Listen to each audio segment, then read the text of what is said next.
بڑے سے بڑا مفکر، بڑے سے بڑا اچھا ادیب، عالی نسب شاعر جب بھی لکھتا ہے تو کتاب کے ابتدائیے میں مجبور ہوتا ہے لکھنے پر کہ میری کتاب کو امعان نگاہ سے پڑھیے، اگر کوئی غلطی، کوئی کوتاہی، کوئی سکم پائیں تو براہ کرم مجھے آگاہ کریں تاکہ آئندہ ایڈیشن میں اس کی اصلاح کر دی جائے۔ لیکن قرآن کھولو تو پہلا جملہ یہی ملتا ہے، یہ کتاب میں شک نکال کے تو دکھاؤ، اس کتاب میں کوئی عیب نکال کے تو دکھاؤ، یہ عیب سے بھی پاک ہے، یہ ریب سے بھی پاک ہے، اس میں کوئی شک نہیں، اس میں کوئی شبہ نہیں۔ ذالک الکتاب لا ریب فیہ۔ اللہ اکبر۔ ذالک کا اشارہ بعید کے لیے ہے لیکن عظمت کے لیے یہاں بیان فرمایا گیا۔ اس کا یہ معنی بھی ہو سکتا ہے کہ یہ وہ بابرکت کتاب ہے جو آسمانوں سے آئی ہے۔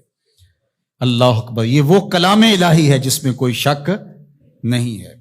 ہدی للمتقین، یہ کتاب متقیوں کے لیے ہدایت ہے۔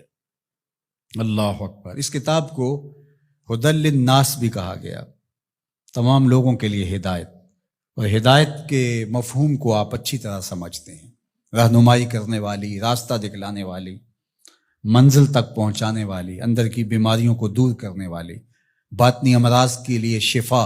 یہ کتاب ہدایت ہے، نور ہے، روشنی ہے، اور آسمانی تحفہ ہے جو حضرت انسان کو عطا کیا گیا۔ ہمارے دکھوں کا مداوع ہے، ہمارے دردوں کا علاج ہے، ہماری زندگی کو خوبصورت اسلوب دینے کے لیے یہ کتاب نازل ہوئی ہے، طریقہ حیات ہے، ہمارے لیے یہ منشور زندگی ہے۔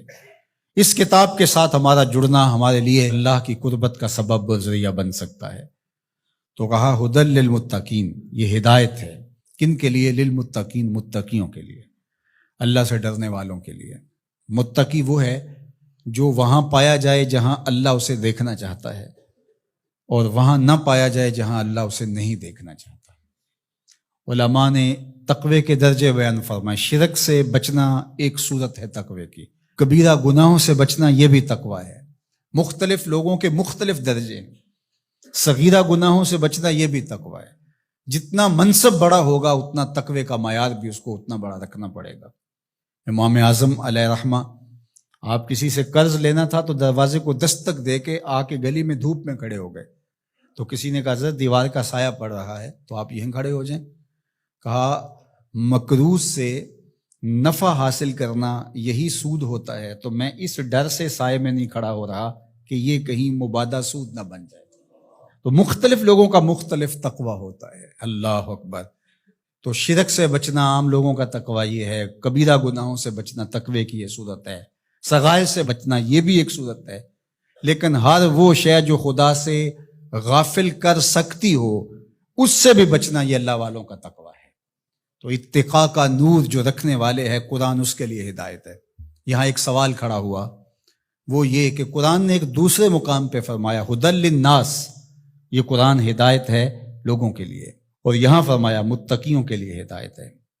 تو جو قرآن متقیوں کے لیے ہدایت ہے تو پھر لوگوں کے لیے جو ہدایت کہا گیا اس میں کیا فرق ہوا؟ تو بات یہ ہے کہ قرآن کی طبع کے اندر تو ہدایت ہی رکھی گئی ہے، قرآن تو نور ہی بانٹتا ہے، لیکن یہاں اس سے اکتساب فیض کون کرتے ہیں؟ وہ متقی ہیں۔ قرآن ہے ہدایت، سراپا ہدایت، لیکن جو کفار ہیں، مشرکین ہیں، وہ اس ہدایت کے سرچشمے سے کچھ حاصل نہیں کر پاتے، اس سرچشمے کے پاس بیٹھ کر کے بھی اندھیرے میں رہتے ہیں۔ لیکن جو متقی ہیں وہ قرآن سے نور حاصل کر کے اپنی زندگی میں چراغاں کر لیتے ہیں، یعنی اکتساب ہدایت متقی کرتے ہیں۔ لیکن قرآن مجید جو ہے وہ سراپا ہدایت ہے، وہ سب کے لیے۔ اگر کافر بھی ہدایت لینا چاہے تو قرآن اس کو بھی دے گا، لیکن اگر وہ نہیں لینا چاہتا بلکہ اس کی ضد بڑھتی ہے، اس کے اندر جو ہے وہ حسد بڑھ جاتا ہے، اس کی دشمنی بڑھ جاتی ہے۔ قرآن مجید میں اللہ تعالیٰ نے دوسرے مقام پر ارشاد فرمایا وَنُنَزِّلُ مِنَ الْقُرْآنِ مَا هُوَ شِفَاءٌ وَرَحْمَةٌ لِّلْمُؤْمِنِينَ وَلَا يَزِيدُ الظَّالِمِينَ إِلَّا خَسَارًا۔ یہ شفا ہے، رحمت ہے مومنین کے لیے، لیکن جو ظالم ہے ان کا نقصان زیادہ ہوتا ہے، وہ خسارہ زیادہ حاصل کرتے ہیں۔ یُضِلُّ بِهِ كَثِيرًا وَيَهْدِي بِهِ كَثِيرًا۔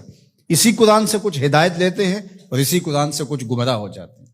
تو قرآن کا قصور تھوڑا ہے۔ 12 کے در لطافت تبش خلاف نیست، در باغ لالا رویت و در شورا بوم خاص۔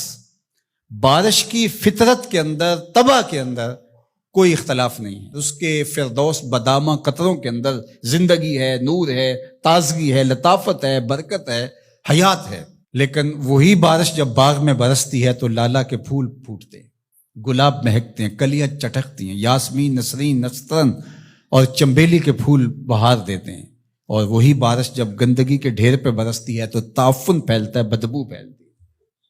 تو اب قصور بارش کا ہوا یا اس گندگی کے اندر چھپی ہوئی غلاظت کا؟ اس لیے قرآن ہے شفا، سراسر شفا ہے، سراسر نور ہے، سراسر روشنی ہے. لیکن اس کے لیے کیسے ہوگا جس کے اندر کفر کی بدی چھپی ہوئی ہے اور وہ جس سے روشنی لینا ہی نہیں چاہ رہا.